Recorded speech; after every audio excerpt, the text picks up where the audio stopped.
बिस्मिल्लाहिर्रहमानिर्रहीम। मेरा नाम साद नज़ीर है और मैं ब्लू वर्ल्ड सिटी का चेयरमैन हूँ। इसके अलावा governor Punjab social welfare committee का रुकन हूँ और पंजाब में सोशल वेलफेयर के हवाले से मुख्तलिफ़ प्रोजेक्ट्स पर काम कर रहा हूँ। अल्हम्दुलिल्लाह blue world city blue group of companies और एम्पीरियल ग्रुप ऑफ कंपनीज़ के इश्तराक से कायम होने वाला पाकिस्तान का पहला पर्पस बिल्ट टूरिस्ट सिटी है। हमारे ग्रुप्स रियल एस्टेट के अलावा information technology, retail sector, printing sector, food sector, tourism, trading और ऑटोमोबाइल सेक्टर में पिछले 22 साल से अल्हम्दुलिल्लाह कामयाबी की मनाजिल मुसलसल तय कर रहे हैं। मेरे पार्टनर और एम्पीरियम ग्रुप के मालिक नहायती मोहतरम चौधरी नदीम एजाज साहब रावलपिंडी के एक काबिल इज़्ज़त घराने से ताल्लुक़ रखते हैं और अपनी इलाकाई सियासत में एक नुमायाँ मकाम रखते हैं। अनफॉर्चुनेटली पिछले 3 दिन से हमारे ग्रुप के बारे में एक गैर मारूफ़ चैनल ने एक हद तक आमेज़ और बदनीति पर मबनी प्रोपागेंडा शुरू किया हुआ है और वो ये कह रहे हैं कि हमारा group retired senior army officers की सरपरस्ती में रावलपिंडी में एक गैर कानूनी प्रोजेक्ट कर रहा है। मैं एज़ अ डेवलपर ये तो सोच सकता हूँ कि हमारे राइवल्स गाहे बगाहे हम पर कीचड़ उछालते रहेंगे, लेकिन इस बात का इदराक मैं कतन भी नहीं कर सकता था कि एक पाकिस्तानी शहरी अपने मज़मूम मकासद के लिए हसास अदारों और इनके रिटायर्ड सीनियर आर्मी ऑफिसर्स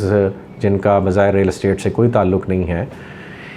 इनके ख़िलाफ़ इस किस्म का जहर उगलेगा। इस चैनल ने पहला इल्ज़ाम ये लगाया कि हमारे पास सिर्फ 34 कनाल ज़मीन है। तो मैं बताता चलूँ कि अल्हम्दुलिल्लाह RDA का जो अप्रूवल का प्रोसेस है उसमें जो रिक्वायरमेंट है RDA की तरफ से वो ये है कि रकबा या तो कंपनी के नाम हो या जो स्पॉन्सर्स ऑफ द प्रोजेक्ट हैं उनके नाम होना चाहिए।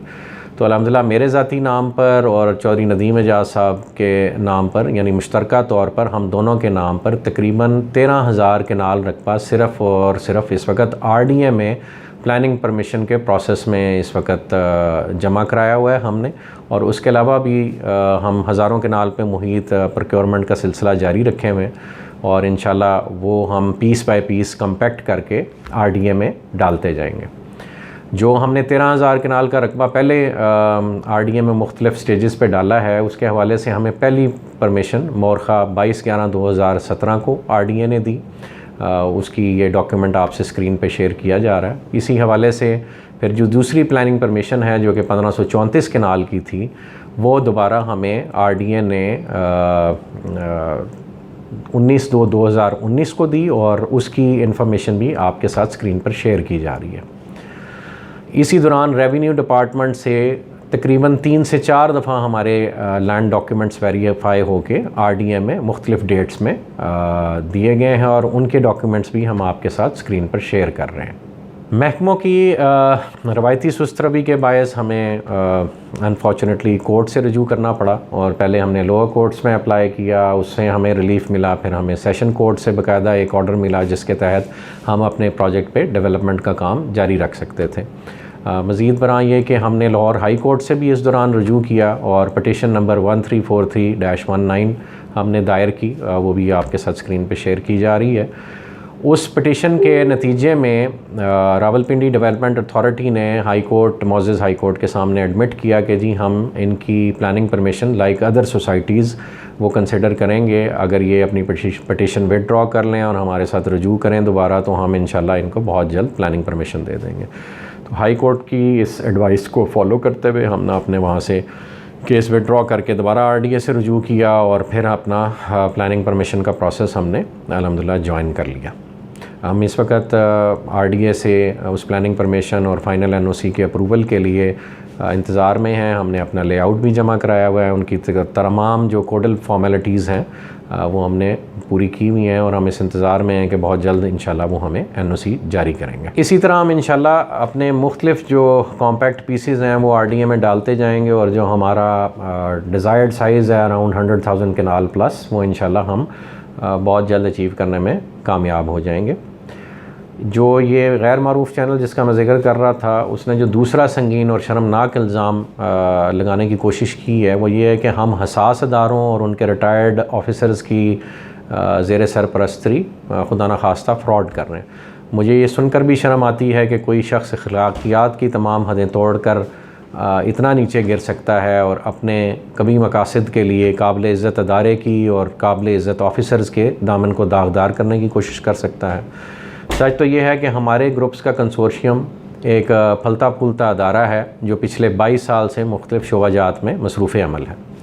कोई भी मेगा हाउसिंग प्रोजेक्ट उस वक़्त तक मुकम्मल नहीं होता जब तक उसमें तमाम ज़रूरियात ज़िंदगी की सहूलियात मौजूद ना हों, और इसी गर्ज से ब्लू वर्ल्ड सिटी की मैनेजमेंट एजुकेशन और हेल्थ सेक्टर में आज ख़ुद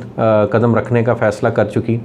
और इसी काविश में हमारी मुलाकात चंद रिटायर्ड सीनियर फ़ौजी अफसरान से हुई जो forces school and college system के नाम से पहले ही अपना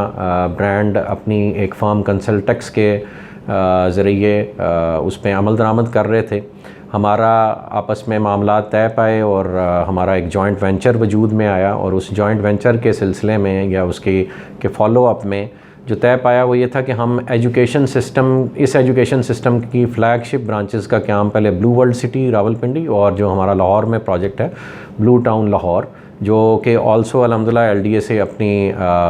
जो मैप की अप्रूवल्स है, लेआउट की अप्रूवल्स है, जिसे आप टेक्निकल अप्रूवल्स कहते हैं, वो अल्हम्दुलिल्लाह हासिल कर चुका हुआ। तो पहली फ़्लैगशिप ब्रांचेस हमने ब्लू टाउन में बनानी थी और साथ ब्लू वर्ल्ड सिटी में हमने फ़्लैगशिप ब्रांचेस का आगाज़ करना था, और इसके साथ ही फिर पूरे मुल्क में फ्रेंचाइज सिस्टम के थ्रू हमने लोगों को फ्रेंचाइजेज़ ऑफ़र करनी थी।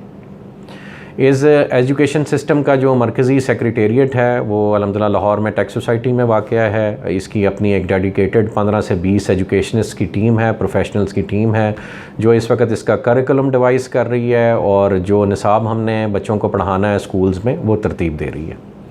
As chairman blue world city मैं ज़रूरी समझता हूँ कि इस बात की वजाहत पब्लिक में की जाए, और इसके साथ साथ ही मैं वज़ीर आज़म पाकिस्तान जनाब इमरान ख़ान साहब को, आर्मी चीफ़ जनाब जनरल बाजवा साहब को, चेयरमैन पैमरा, DG FIA और तमाम मुतल्लिका अदारों को दरख्वास्त करता हूँ कि इस गैर कानूनी चैनल को जो